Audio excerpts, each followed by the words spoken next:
మన అందరి ప్రియతమ నాయకులు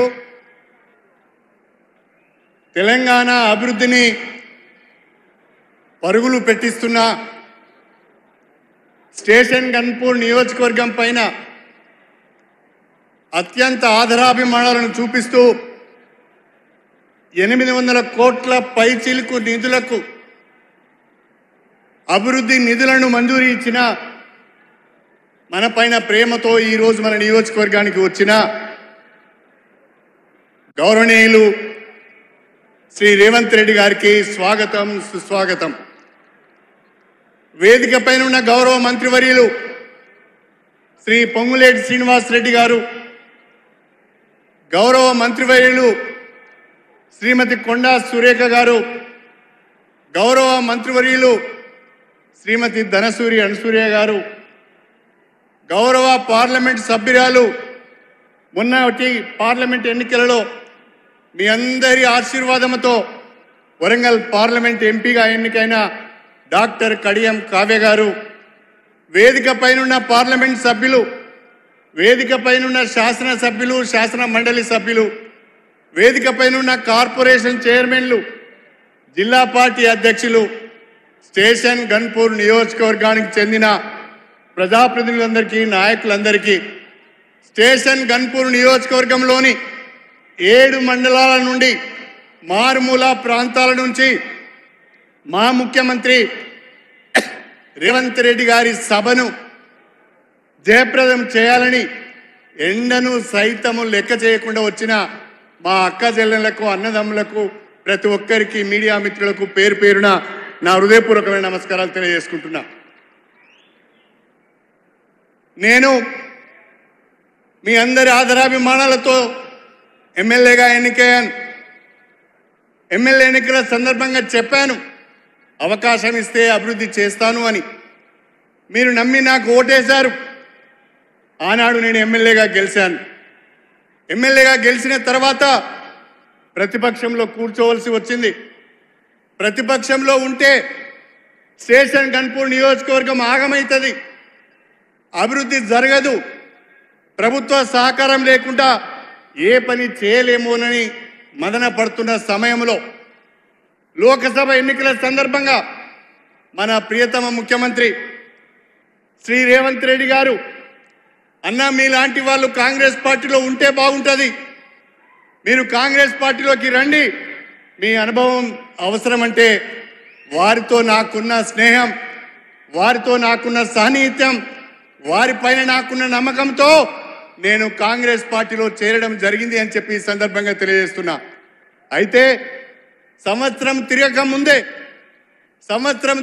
ముందే మన నియోజకవర్గ అభివృద్ధికి సంబంధించి అడిగిందే తడవుగా ప్రతి ఒక్క అభివృద్ధి కార్యక్రమానికి మంజూరీ ఇచ్చిన అత్యంత సహృదయులు, అత్యంత ఆదరాభిమానాలు మన పట్ల చూపించే వ్యక్తి మన ముఖ్యమంత్రి రేవంత్ రెడ్డి గారు అని చెప్పి ఈ సందర్భంగా గుర్తు చేస్తున్నా.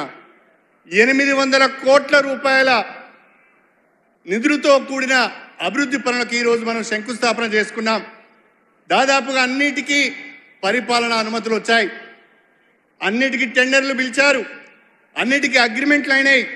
ఈనాడు మన ముఖ్యమంత్రి గారి చేతుల మీదుగా శంకుస్థాపన చేసి రేపటి నుంచి పనులు ప్రారంభించాలన్నదే నా ఆలోచనగా మీ అందరికీ సవినయంగా తెలియజేసుకుంటున్నా. ఈరోజు ముఖ్యమంత్రి గారి సమక్షంలో వేదిక సాక్షిగా, మీ అందరి సాక్షిగా నేను మీకు ఒక మాట ఇస్తున్నాను. ముఖ్యమంత్రి గారిని, ప్రభుత్వాన్ని, అధికారులందరినీ కూడా అన్ని రకాలుగా సంప్రదించి విజ్ఞప్తి చేసి ఒప్పించి 18 మాసాల లోపు ఈరోజు శంకుస్థాపన చేసుకున్న అన్ని పనులకు కూడా పూర్తి చేసి ప్రారంభోత్సవం చేయించే బాధ్యత నాది అని చెప్పి నేను ఈ సందర్భంగా తెలియజేస్తున్నా. మీ నమ్మకాన్ని వమ్ము చేయకుండా, మీ విశ్వాసాన్ని వమ్ము చేయకుండా వచ్చే రోజుల్లో కూడా మరిన్ని అభివృద్ధి కార్యక్రమాలు మనం చేపడదాం. నేను గౌరవ ముఖ్యమంత్రి గారికి ఇక్కడ రాజకీయాలు కాకుండా అభివృద్ధి విషయాలే మాట్లాడాలని అనుకుంటున్నాను. నా నియోజకవర్గంలో షెడ్యూల్ కులాలు, షెడ్యూల్ తెగలు, బలహీన వర్గాల వారు ఎక్కువగా ఉన్నారు. మాకు 3,500 ఇందిరమ్మ ఇండ్లు వచ్చాయి. దయచేసి మీ సీఎం గారి స్టేట్ రిజర్వ్ కోటా నుంచి మరికొన్ని ఇందిరమ్మ ఇండ్లు మా నియోజకవర్గానికి ఇవ్వాలని చెప్పి ఈ సందర్భంగా అడుగుతున్నా. స్టేషన్ గన్పూర్ గ్రామ పంచాయతీని చాగల్ మరియు శివునిపల్లి కలుపుకొని మున్సిపాలిటీగా అభివృద్ధి చేసుకున్నాం. ఈరోజు ముఖ్యమంత్రి గారు లాంఛనంగా దాన్ని ప్రారంభించారు. కానీ ఈ 3 గ్రామాలు మున్సిపాలిటీగా ఏర్పడినాయి. దాదాపు 20,000 జనాభా ఉంది. ఇది నియోజకవర్గ కేంద్రం. ఈ మున్సిపాలిటీకి నిధులు కావాలి. స్పెషల్ డెవలప్మెంట్ ఫండ్ కింద కానీ మున్సిపల్ అడ్మినిస్ట్రేషన్ శాఖ ద్వారా కానీ మాకు నిధులు ఇవ్వాలని చెప్పి ముఖ్యమంత్రి గారిని కోరుతున్నా. అదేవిధంగా స్టేషన్ గన్పూర్ నియోజకవర్గంలో 15 సంవత్సరాలుగా ఏ రకమైన అభివృద్ధి జరగలేదు. 15 సంవత్సరాలుగా ఇక్కడ రాజకీయమంతా అవినీతి, అక్రమాలు, పదవులు అమ్ముకోవడం, పనులు అమ్ముకోవడం, పథకాలు అమ్ముకోవడం, తాగడం, తూలడమే తప్ప ఒరిగింది ఏమీ లేదు అని చెప్పి ఈ సందర్భంగా తెలియజేస్తున్నా. అందుకే నేను మీకు విజ్ఞప్తి చేస్తున్నా, చాలా గ్రామాలలో చాలా పనులు ఉన్నాయి. సీసీ రోడ్లు కావాలి, సైడ్ డ్రైన్స్ కావాలి, గ్రామాలకు రోడ్లు కావాలి, స్కూల్ బిల్డింగ్స్ సరిగా లేవు. దయచేసి మాకు మా నియోజకవర్గానికి స్పెషల్ డెవలప్మెంట్ ఫండ్ ద్వారా కొన్ని నిధులు ఇవ్వాలని చెప్పి కూడా నేను ఈ సందర్భంగా కోరుతున్నా. అదేవిధంగా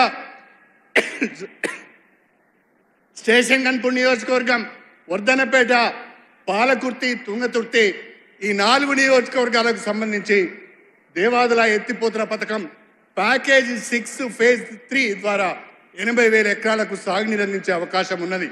కాకపోతే గత ప్రభుత్వం నిర్లక్ష్యం వలన ఆ కాంట్రాక్టర్ ఆ పనులను వదిలేసిపోయారు. దానికి సంబంధించిన రివైజ్డ్ ఎస్టిమేట్ ప్రభుత్వానికి సమర్పించడం జరిగింది.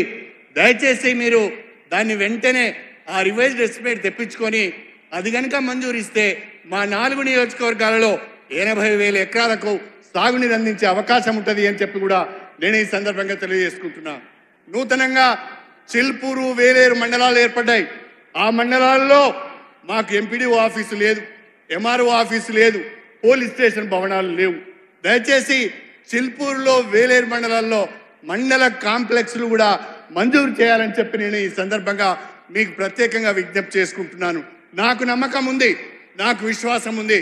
తప్పకుండా మన ప్రియతమ ముఖ్యమంత్రి మన రేవంత్ రెడ్డి గారు మన నియోజకవర్గానికి అడిగిన నిధులు ఇస్తారనే నమ్మకం నాకుంది. నేను అడిగిన అభివృద్ధి పనులు అన్నీ కూడా ఈ నియోజకవర్గానికి అవసరమే అని మీరు భావించినట్లయితే ముఖ్యమంత్రి గారి దృష్టికి వెళ్లే విధంగా గట్టిగా చప్పట్లు కొట్టవలసిందిగా మీ అందరికీ నేను విజ్ఞప్తి చేస్తున్నాను. ఇంకా గట్టిగా, ఎంత గట్టిగా కొడితే అన్ని నిధులు వస్తాయి. మరొక్కసారి మన ముఖ్యమంత్రి గారి మాట తీరు చూస్తున్నాం, మన ముఖ్యమంత్రి గారి పనితీరు చూస్తున్నాం. అతి పిన్న వయసులో అవకాశం వచ్చింది, ఏదో ఒకటి చేయాలనే తపనతో పనిచేస్తున్నారు. ఎన్ని అడ్డంకులు వచ్చినా, రాజకీయంగా ఎన్ని విమర్శలు ఎదురైనా, వ్యక్తిగతంగా దూషణలు పడుతూ కూడా తెలంగాణ అభివృద్ధి ధ్యేయంగా పనిచేస్తున్నారు.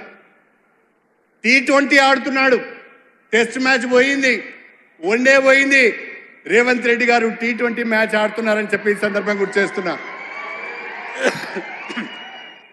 మీరు నిన్న చూసి ఉంటారు, శాసనసభలో, శాసన మండలిలో కబడ్డీ ఏ రకంగా ఆడిండో మీరందరూ చూసి ఉంటారు. మన గ్రామాల్లో ఆడే చెడుగుడు ఎట్లా ఉన్నదో మళ్ళీ మనకు పరిచయం చేసిండు మన రేవంత్ రెడ్డి గారు అని చెప్పి నేను ఈ సందర్భంగా తెలియజేసుకుంటున్నా. తెలంగాణ అభివృద్ధి ధ్యేయంగా, పేద ప్రజల సంక్షేమమే ధ్యేయంగా భారతదేశంలో గుజరాత్ మోడల్ కాదు, తెలంగాణ మోడల్ను ప్రవేశపెడతా.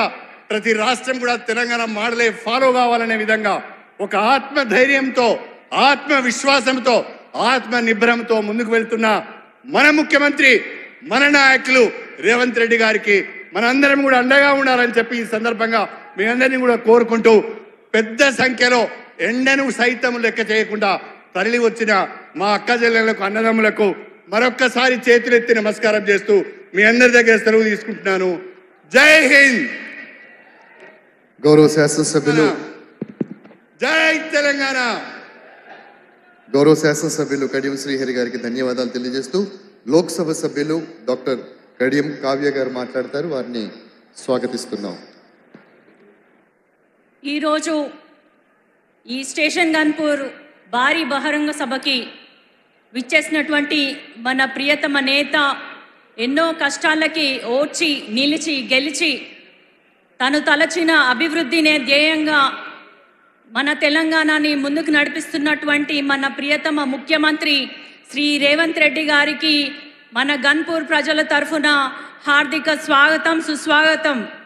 అట్లాగే మన వరంగల్ ఇన్ఛార్జ్ మినిస్టర్ పొంగులేటి శ్రీనివాస్ రెడ్డి గారికి, మన వరంగల్ సమ్మక్క సారక్క ధనసరి సీతక్క మరియు కొండా సురేఖ గారికి, ఇతర పార్లమెంట్ సభ్యులకి, శాసనసభ్యులకి, శాసన మండలి సభ్యులకి, కమిషనర్లకి, అఫీషియల్స్కి, వేలాదిగా ఈ సభని విజయవంతం చేయడానికి విచ్చేసినటువంటి నా స్టేషన్ గన్పూర్ కుటుంబ సభ్యులందరికీ, అట్లాగే ప్రెస్ మీడియా మిత్రులందరికీ, పోలీస్ సిబ్బందికి, ప్రతి ఒక్కరికి పేరు పేరున నా హృదయపూర్వక నమస్కారాలు తెలియజేసుకుంటున్నాను. రేవంత్ రెడ్డి గారికి 2029లో రాహుల్ గాంధీ గారిని ఎట్లాగైనా ప్రధానమంత్రిని చేయాలన్న ఉద్దేశంతో రాహుల్ గాంధీ గారు ఏదైతే పార్లమెంట్లో కులగణనను నేను చేసి తీరుతాను అన్న మాటని నిలబెట్టడానికి మన రాష్ట్రంలో సాహసోపేతంగా బీసీ కులగణనను చేపట్టినారు. అదే కాకుండా ఎస్సీ వర్గీకరణ పైన సుప్రీంకోర్టు ఇచ్చిన తీర్పుకి మరుసటి రోజే పార్లమెంట్ అసెంబ్లీలో తీర్మానం చేయడమే కాకుండా క్రీమీ లేయర్ని కూడా తిరస్కరిస్తూ చాలా ధైర్యంగా ఆ తీర్మానాన్ని కేంద్రానికి పంపించారు. ఇంకొకటి మన రైతు రుణమాఫీ దాదాపు 21,000 కోట్లతోటి రైతు రుణమాఫీ చేయడమే కాకుండా 22 లక్షల మంది రైతులకి లబ్ధి చేకూరే విధంగా రైతుల సంక్షేమం ఒక కాంగ్రెస్ పార్టీ ప్రభుత్వంగా ఏర్పడితే ఎలా ఉంటుందో చేసి చూపెడుతూ తెలంగాణ మోడల్ని దేశానికి పరిచయం చేస్తున్నారు. బూటకపు గుజరాత్ మోడల్ కాకుండా తెలంగాణ మోడలే మన దేశానికి కావాలి అని నిరూపిస్తూ ఎన్నో సాహసోపేతమైన నిర్ణయాలు తీసుకుంటున్న రేవంత్ రెడ్డి గారికి హృదయపూర్వకమైన అభినందనలు తెలియజేస్తున్నాను.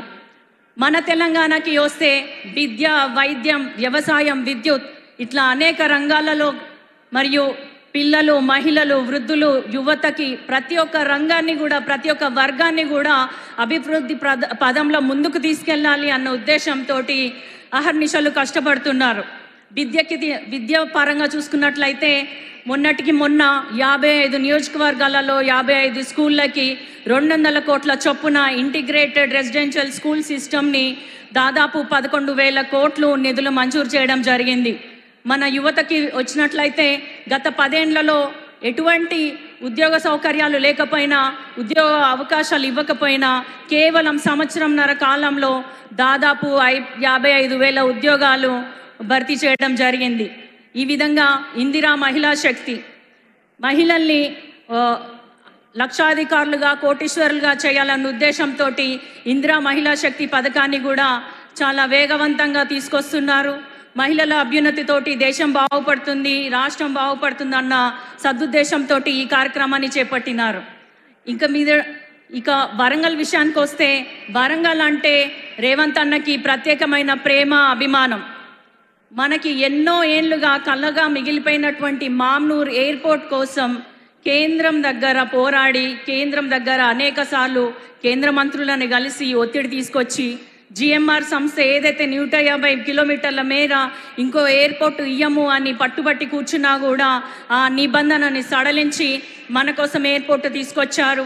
కేవలం మామ్నూర్ ఎయిర్పోర్ట్ అంటే ఎయిర్పోర్ట్గానే కాకుండా ఒక షాపింగ్ కాంప్లెక్స్, పిల్లల కోసం ఒక పార్క్, ఇట్లా చూసుకున్నట్టయితే అదొక పర్యాటక కేంద్రంగా వరంగల్లో మామ్నూర్ ఎయిర్పోర్ట్ని అభివృద్ధి చేయాలన్న సంకల్పంతో ఆయన ఉన్నారు. మనందరికీ తెలిసినది, రాష్ట్ర విభజన చట్టం హామీ ప్రకారం మనకి కోచ్ ఫ్యాక్టరీ రావాలి.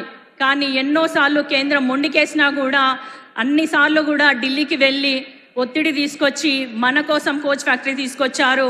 రానున్న రోజులలో కాజ్పేట్ డివిజన్గా కూడా రావాలని నేను ఆయన గారు చొరవ తీసుకోవాలని ప్రత్యేకంగా సీఎం రేవంత్ రెడ్డి గారిని విజ్ఞప్తి చేసుకుంటున్నాను. ఇట్లా చూసుకున్నట్లయితే మన వరంగల్ని క్లీన్ అండ్ గ్రీన్ సిటీగా ఉంచడానికి అండర్ గ్రౌండ్ డ్రైనేజ్ సిస్టమ్కి గాను 4,500 కోట్లు నిధులు మంజూరు చేయడం జరిగింది. నేను ఎంపీగా పోటీ చేస్తున్నప్పుడు నా కోసం ప్రచారంకి వచ్చినప్పుడు ఇచ్చిన హామీలన్నిటినీ ఒక్కొక్కటిగా నెరవేరుస్తూ దాదాపు వరంగల్కి 5,500 కోట్లతో నిధులు మంజూరు చేయడం జరిగింది. అందులో భాగంగా కూడా మాస్టర్ ప్లాన్ అప్రూవల్ కానీ, ఇన్నర్ రింగ్ రోడ్ కానీ, ఔటర్ రింగ్ రోడ్ కానీ ఇట్లా వివిధ అభివృద్ధి పనులు మన వరంగల్కి తీసుకొచ్చారు. ఇప్పుడు మనం చూసుకున్నట్టయితే స్టేషన్ గన్పూర్లో కడియం శ్రీహరి గారి మార్క్ కనిపిస్తుంది. దాదాపు 20 ఏళ్ల నుంచి స్టేషన్ గన్పూర్లో ఎటువంటి అభివృద్ధి లేకపోయినా కేవలం సంవత్సరంన్నర కాలంలో ముఖ్యమంత్రి గారి ఆశీర్వాదం వల్ల, తన చొరవ వల్ల, తన తోడ్పాటు వల్ల కూడా 800 కోట్ల వరకు అభివృద్ధి పనులకి ఈరోజు మనం అందరం చూస్తున్నాము, శంకుస్థాపన చేశారు. ఇట్లా రానున్న రోజులలో లోటు బడ్జెట్గా ఉన్న తెలంగాణకి ముందుకు తీసుకెళ్ళి ఇంకొన్ని సంక్షేమ పథకాలు తీసుకొచ్చే మన రేవంత్ రెడ్డి గారి ప్రభుత్వాన్ని, రేవంత్ రెడ్డి గారిని ఆశీర్వదించాలని మిమ్మల్ని అందరినీ కోరుకుంటూ, రానున్న స్థానిక సంస్థల ఎన్నికల్లో కూడా మన కాంగ్రెస్ జెండానే ఎగరాలని మిమ్మల్ని అందరినీ కోరుకుంటున్నా. మీ ఆశీస్సులు ఇలాగే ఉండాలి, మీ ఆశీర్వాదం ఇలాగే ఉండాలని కోరుకుంటూ అవకాశం ఇచ్చిన ప్రతి ఒక్కరికి కూడా పేరు పేరున ధన్యవాదాలు తెలియజేసుకుంటూ సెలవు తీసుకుంటున్నాను. జై హింద్. గౌరవ లోక్సభ సభ్యులు డాక్టర్ కడియం కావ్య గారికి ధన్యవాదాలు తెలియజేస్తూ మంత్రివర్యులు